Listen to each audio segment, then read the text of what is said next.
And so further from yesterday's video, we can see that if you're in a covert familial or malignant narcissistic system, if you're in a narcissistic familial system, if your family is adhering to the nothing, is adhering to replacing good for evil, that love is abusive and they are giving you neglect and they're not able to identify as a father or a brother or a sister or a mother because they're identifying with the narcissistic self, which is a lack of ego, which is a nothing.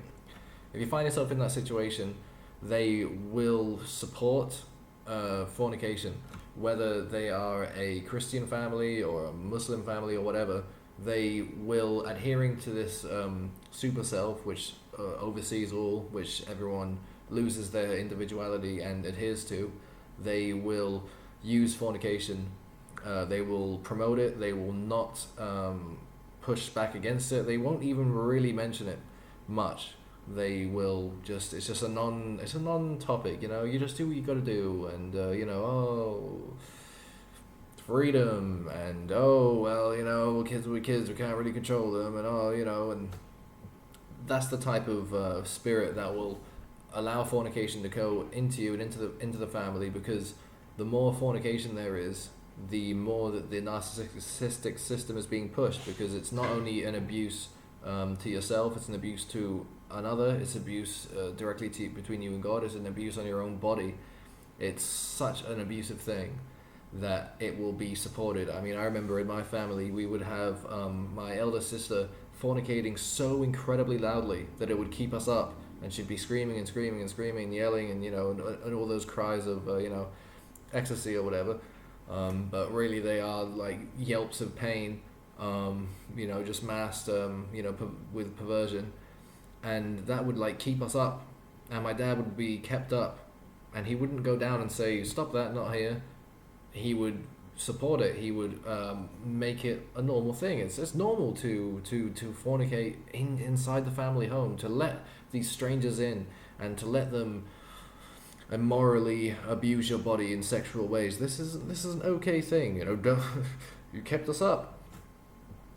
And that's the thing. There wasn't there was an idolization of sleep, and yet with this circumstance, it wasn't even said don't do that again. It wasn't even mentioned. It was just allowed. But then if you wake up them because you're having a panic attack or something, or for whatever reason in the night, and they're sleeping, if you wake them up, it's the horror of all horrors. You will be attacked. But if you keep them awake from fornicating incredibly loudly, they're kind of like, hey, whatever, good on you, bit gross, but cool. And that is a bit spooky. But it all makes sense, because it's about abuse. It's about nothing. It's about adhering to that system. And it's brutal, real brutal. So yeah, not only will the narcissist only understand the world of fornication, or understand the world of not depriving proper sex in a marriage, and giving fornication, it's a fornicative energy, this narcissistic system. And so in the family that is adhering to this system, that is under the power of the narcissistic super self, and is working covertly, they will not openly say fornication is good, but they will covertly allow it to pass and not speak against it. And so yeah, that is a horrible reality.